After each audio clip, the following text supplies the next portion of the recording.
காலையில் எழுந்தவுடன் புது கிருபை தாங்குது.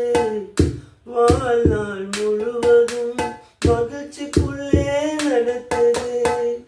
காலையில் எழுந்தவுடன் புது கிருபை தாங்குது.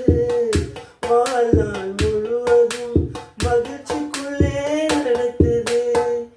நிர்மூலமாகாமலே இதுவரை காத்தீரையா. பலவீன நேரங்களில் உன் கிருபை தாங்கின